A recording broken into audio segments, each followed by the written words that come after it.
Hello viewers, সবাইকে আমন্ত্রণ Waker footwear presents lifestyle 24-এ জীবনযাপনের নানা খবর নিয়ে সাথে আছি আমি সূচনা হাসান।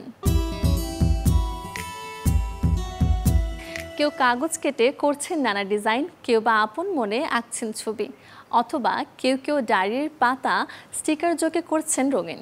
শখের বশে অবসরে করা এসব কিছুকে বলে জার্নালিং, যা কিনা বাড়ায় কাজের মনোযোগ, দক্ষতা আর কমিয়ে দেয় মানসিক নানা চাপ। কেউ দিনটাকে বন্দি করছেন খাতায়, কেউ বা মুহূর্তকে, আবার নিজেই নিজেকে ছাড়িয়ে যাবার অনুপ্রেরণা দিচ্ছেন কেউ কেউ। ছবি এঁকে স্টাম্প স্টিকার আঠা দিয়ে যুক্ত করে কিংবা রঙিন পেনে মনের কথা লিখে প্রকাশ করার এই শিল্পকর্মকে বলে জার্নালিং। শিশু, কিশোর আর বড়দের অনেকেই চর্চা করেন এটি, যা কখনো বাড়ায় শৈল্পিক দক্ষতা, মনোযোগ, লক্ষ্য স্থির করা, অন্তর্দৃষ্টি বিকাশ, চাপ ও উদ্বেগ কমানোতে ভূমিকা রাখে জার্নালিং।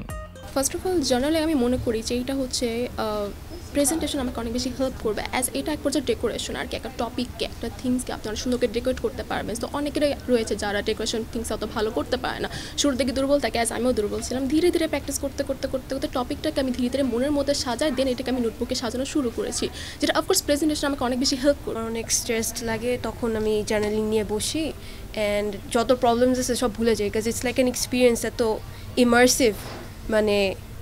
মানে এটা করতে গেলে তখন হচ্ছে আশেপাশে কী চলতেছে আর কিছু মনে থাকে না। বাসায় হচ্ছে যারা স্পেশাল চাইল্ড থাকে তারা নর্মালি বাসায় অনেক ভাঙচুর করে বা আই কন্ট্যাক্টটা করতে পারে না।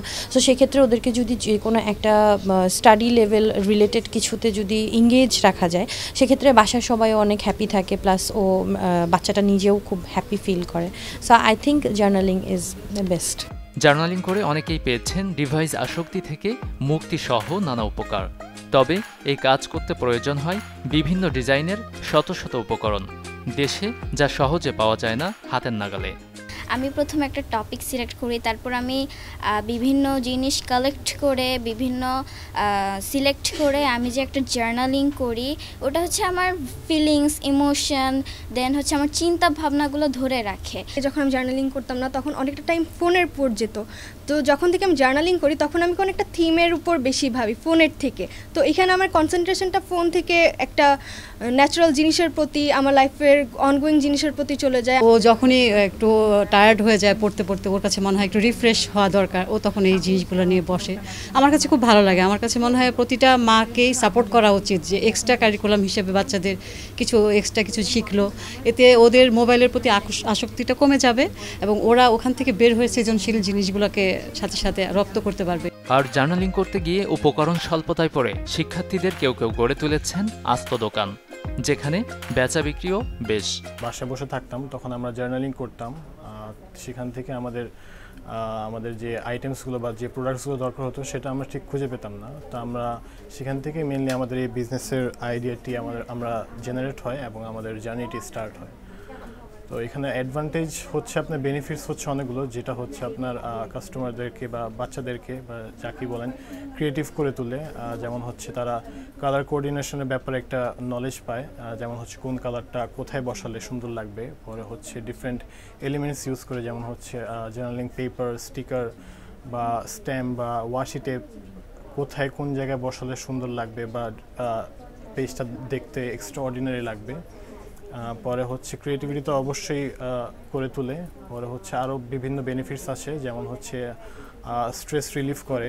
আমরা পুরো বাংলাদেশেই অনলাইন ডেলিভারি দিয়ে থাকি, আর আমাদের পণ্য হচ্ছে প্রোডাক্টস হচ্ছে আপনার অলমোস্ট কালার সহ নিয়ে অলমোস্ট 700+। আমরা জার্নালিংয়ের A to Z সব এসেনশিয়ালস প্রোভাইড করে থাকি। ফেসবুক, ইনস্টাগ্রামের কিছু পেজ ও দি জার্নাল অ্যানাটমির মতো প্রতিষ্ঠান থেকে কিনতে পারবেন এসব উপকরণ। গাজী আনিস, চ্যানেল 24, ঢাকা।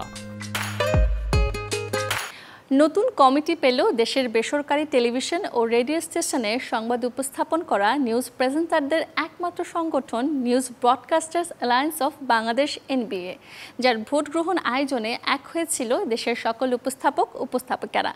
কেমন ছিল ভোটের সেই পরিবেশ, আর 2024 থেকে 2026 মেয়াদে কারাই বা হলে নির্বাচিত, এবারে জানাবো সেই গল্প। টেলিভিশনের পর্দায় যারা সংবাদ উপস্থাপন করেন তারা কারো কাছে তারকা, কারো কাছে আবার নির্ভরযোগ্য তথ্যের উৎস।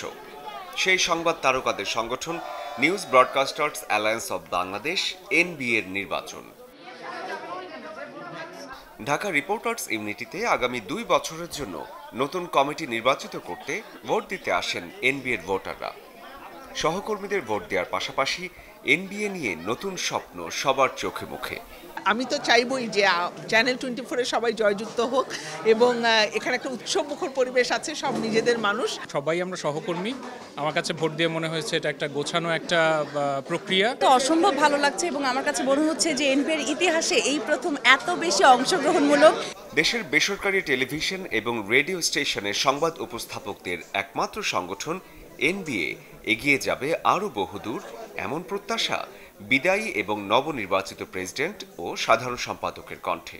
অনেক প্রত্যাশা নিয়েই কিন্তু পরবর্তী কমিটির কাছে আমাদের দায়িত্ব হস্তান্তর করে যাচ্ছি।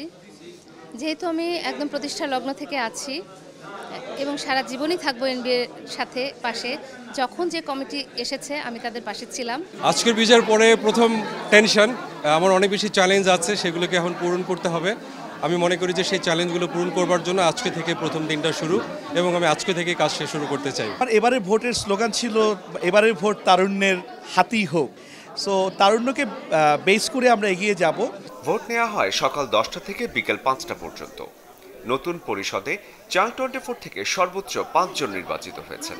বিজয়ী হবার পরে আমার দায়িত্বটা বেড়ে গেল, এটা হচ্ছে সবচেয়ে বড় বিষয়, এবং সবচেয়ে গোছানো মানুষদের সংগঠন হচ্ছে এনবিএ। সবার ভোটে আজকে নির্বাচিত হয়েছে এবং আমার খুবই ভালো লাগছে, খুবই খুশি লাগছে। সবচেয়ে বড় বিষয় হচ্ছে আমরা সবাই একসাথে এসেছি, একসাথে ভোট দিতে পেরেছি। আমাদের চ্যানেল 24 থেকে 5 জন আমরা নির্বাচন করেছিলাম এবং আমরা 5 জনে বিজয়ী হয়েছি। নির্বাচিত হওয়া যে কোনো সময় আনন্দের, এটা খুবই উচ্ছ্বাসের, ভালোই লাগছে, স্বাভাবিক। যে 2 জন আসলে ভোট পেয়েছেন তারা সর্বোচ্চ সংখ্যক ভোট পেয়ে নির্বাচিত হয়েছেন, এটা আমাদের জন্য অবশ্যই অনেক বড় প্রাপ্তি। নির্বাচনে ভোট দিতে আসেন সিনিয়র নিউজ প্রেজেন্টাররাও। এবারে নির্বাচনটা সত্যি যথেষ্ট পার্টিসিপেটরি এবং যথেষ্ট উৎসব মুখর। আমি নিজে আজকে এখানে আসতে পেরে খুব ভালো লাগছে। আমরা আসলে নির্বাচনটা করছি বন্ধুদের নির্বাচন। আমরা যারা নিউজ প্রেজেন্টেশনে আছি তাদের আমাদের সবার সঙ্গে সব সময় দেখা হয়, কথা হয়, আড্ডা হয়। তো সুতরাং তাদের নির্বাচন পরিচালনা কাউকে না কাউকে করতে হয়, এই জন্য আমি করছি। শরীফুল হক, চ্যানেল 24, ঢাকা। আয়োজিত হয়ে গেল 17তম Dhaka motor show 2024। Metal motors লিমিটেডের আয়োজনে যার উদ্বোধন করেন পরিকল্পনা মন্ত্রী এম.এ. মান্নান। এছাড়াও এদিন উপস্থিত ছিলেন মেটাল গ্রুপের MD engineer Sadid Jamil. Motor শোতে মেটাল মোটরস লিমিটেড এ বছর প্রদর্শন করে 4টি অত্যাধুনিক মডেল। এই মেটাল মোটরসের হাত ধরেই বাংলাদেশের যাত্রা শুরু করে চীনের বিখ্যাত চাংসা Foreland motor technology company limited, যে প্রতিষ্ঠানটি বিশ্বের 132টি দেশে সুনামের সাথে ফোরল্যান্ড পিকআপ সরবরাহ করে ব্যবসা করে আসছে। দেশব্যাপী স্কিন কেয়ারে সবার সন্তুষ্টি অর্জন করে এবারে খুলনায় নতুন যাত্রা শুরু করলো বায়োজিন, যার উদ্বোধনে উপস্থিত ছিলেন অভিনেত্রী মিম। বায়োজিনের 16তম এই ব্রাঞ্চটির নতুন পথ চলায় সকল গ্রাহকদের জন্য রাখা হয়েছে ডার্মো কসমেটিক্স প্রোডাক্ট এবং অ্যাস্থেটিক স্কিন কেয়ার ট্রিটমেন্টে 50% পর্যন্ত ছাড়। এক যুগেরও বেশি সময় ধরে বায়োজিন বাংলাদেশের মানুষদের সৌন্দর্য ও ত্বকের যত্নে পার্সোনালাইজড স্কিন কেয়ার প্রোডাক্ট ও সেবা প্রদান করে আসছে। আর সেই প্রচেষ্টায় ক্ষুদ্র একটি অংশ সোনাডাঙ্গা মসজিদ সরণির A1 ব্লকের রাজ স্কয়ার লেভেল 3-তে অবস্থিত বায়োজিন খুলনা ব্রাঞ্চ। বায়োজিনের সাথে আমার জার্নি অনেক দিনের এবং আমি খুবই গর্বিত যে আমি বায়োজিনে অ্যাজ এ ব্র্যান্ড অ্যাম্বাসেডর হিসেবে কাজ করার সুযোগ পেয়েছি। আর খুলনাবাসীদের জন্য বলবো এটা খুবই খুশির সংবাদ, কারণ আমি অনেক দিন ধরেই দেখছিলাম এখানকার সবাই চাচ্ছিল যে কবে বায়োজিন এখানে আসবে, খুলনায় আসবে। শুধু খুলনা না, আমি আমার পেজে অনেক সময় ভিডিও দিই যখন বায়োজিনের নিয়ে, তখনও দেখি মানুষ প্রচুর কমেন্টস করে, বিভিন্ন ডিস্ট্রিক্টের মানুষজন, যে আমাদের এখানে বায়োজিন কবে আসবে। তো আমার এটা দেখলে খুবই ভালো লাগে, কারণ আমি সেই ব্র্যান্ডের সাথে কাজ করছি। তো সেখান থেকে বলবো যে খুলনাবাসী সব মেয়েরা খুবই হ্যাপি যে তারা এই বায়োজিনের সার্ভিসটা পাচ্ছে। সমাজের নানা দ্বন্দ্ব, ভালো মন্দ, সাথে জীবনের চলার শক্তি ও গতি ফুটে উঠেছে শিল্পীর রংতুলির আঁচড়ে, যা সরাসরি উপভোগ করতে যেতে পারেন রাজধানীর আলিয়স ফজেস দ্য ঢাকা লা গ্যালারিতে। কারণ সেখানে চলছে চিত্রশিল্পী মোহাম্মদ জিয়াউর রহমানের দ্বিতীয় একক চিত্রকর্ম প্রদর্শনী ইনার স্পিড।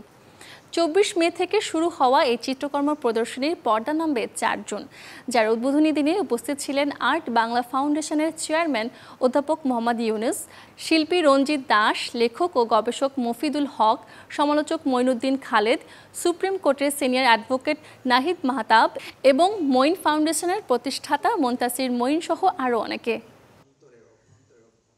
পিছনে যাওয়া থেকে সামনের দিকে এগিয়ে যাওয়ার প্রেরণা যেমন আমার কাজগুলি, আমি এই স্বপ্নটা মানুষের মধ্যে দেখাতে চাই, যে মানুষ এই কাজগুলি দেখে বা আমার এই ছবিগুলি দেখে যাতে এক ধরনের স্বপ্ন সে দেখতে পারে, যে সামনের দিকে এগিয়ে যাওয়ার, পিছনে না। এই প্রদর্শনী দেখে আমার মনে হচ্ছে যে এই প্রাণীগুলো নির্বোধ, কিন্তু এদের মধ্যে যে স্পিরিটটা আছে, যে আত্মশক্তির কথা এরা বলে, সেটা আমাদের শিক্ষা নেওয়া উচিত এদের থেকে, যে এরা অবলা প্রাণী হলেও এরা আমাদেরকে একটা প্রাকৃতিক ভাষায় কথা বলে আমাদের সাথে। খুবই অসাধারণ লাগছে, সব কিছু মিলে পুরো খুব ভাইব্রেন্ট, কালার, গতি, স্ট্রোক, তার পার্সোনালিটি যেরকম খুব মানে উড়াধুরা, কাজের মধ্যে কিন্তু সেটা কিন্তু আসলে ফুটে উঠেছে। সব কিছু একটা ফাইট, লড়াই যেটা চলছে আমাদের, তার পেন্টিংয়ের মধ্যে কিন্তু সব কিছু ফুটে উঠেছে। 6 মাসে দেখা দিয়ে 6 বছর বয়সী তার ঝরে পড়ে, কখনো কখনো তা টিকে থাকে 11 বছর। নিশ্চয়ই বুঝে গেছেন বলছি শিশুর দুধ দাঁতের কথা। এই দাঁতের যত্নের অভাবে শিশুকে ভুগতে হতে পারে আজীবন। চলুন জানবো কি বলছেন চিকিৎসক। যে দুধ দাঁত বলে আমরা ক্লিন করি না, দুধ লেগে থাকে, বুকের দুধ লেগে থাকে, অথবা যাই খাচ্ছে সেটা মুখের মধ্যে লেগে থাকে, হয়তোবা মাঝে মাঝে 2-3 দিন পর পর একটু গোসলের সময় ব্রাশ করে দেওয়া হয়। আসলে এটা একেবারেই উচিত নয়। তাদের প্রতিদিন ঘুমানোর আগে একবার এবং সকালে নাস্তার পরে একবার ব্রাশ করাতে হবে। যে বাচ্চাটা একদমই শিশু, সেই বাচ্চাদের ক্ষেত্রে ছোট ব্রাশ পাওয়া যায়, অথবা আমরা সুতি কাপড় বা গজ দিয়ে একটু গরম পানিতে ভিজিয়ে মুছিয়ে দিতে পারি। এর পাশাপাশি মাড়ি, জিহ্বা এগুলো পরিষ্কার করা উচিত। যখন বাচ্চার বয়স মোটামুটি 3-4 বছর শুরু হয়ে গেছে, কুলি করতে পারছে, থুতু ফেলতে পারছে, তখন আমরা ব্রাশের সাথে সাথে একটু টুথপেস্ট ব্যবহার করতে বলি, যাতে ফেনা তৈরি হয় এবং সে প্রপারলি ক্লিন করতে পারে। যখন 6 বছর বয়স হয়ে যায় তখন কিন্তু একটা ট্রানজিশন পিরিয়ডে আসে। এই ট্রানজিশন পিরিয়ডে দুধ দাঁতগুলো পড়া শুরু করে, নতুন দাঁত উঠা শুরু করে। এই সময় ব্রাশিংয়ের ব্যাপারটার পাশাপাশি ফ্লসিং, ডেন্টাল ফ্লস ইউজ করা, খাবার আটকে যেন না থাকে এবং শক্ত খাবার বেশি বেশি করে খাবার। গরমে অস্থির অবস্থা থেকে রেহাই পেতে সবার ঘরেই থাকা চাই ফ্যান। অনেকে এ সময় নতুন ফ্যান কিনবেন ভাবছেন, তাদের জানাবো ফ্যান কেনার আগে যেসব বিষয়ে জেনে রাখাটা জরুরি।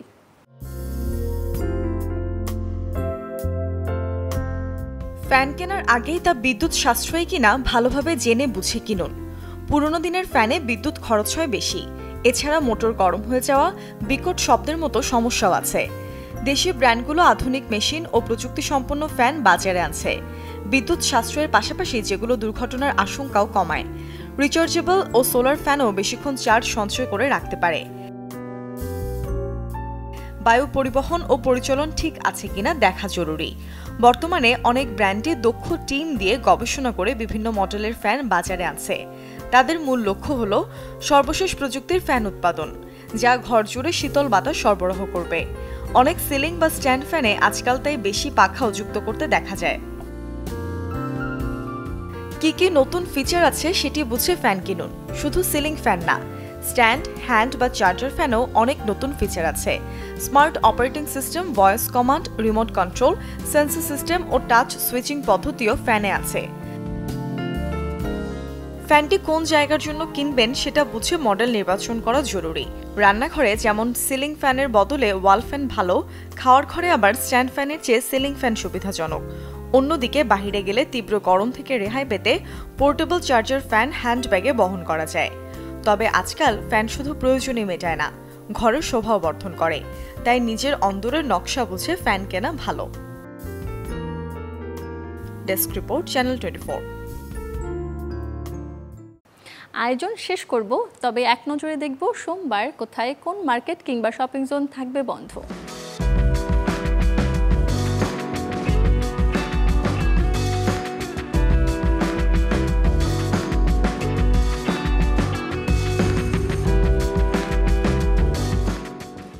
ছিল ওয়াকার ফুটওয়্যার প্রেজেন্টস লাইফস্টাইল 24 এর আজকের আয়োজন। জীবনযাপনের নানা খবরের সাথে দেখা হবে আগামীকাল। সে পর্যন্ত সবাই ভালো থাকুন, সুস্থ থাকুন, অবশ্যই চোখ রাখুন চ্যানেল 24 এর পর্দায়।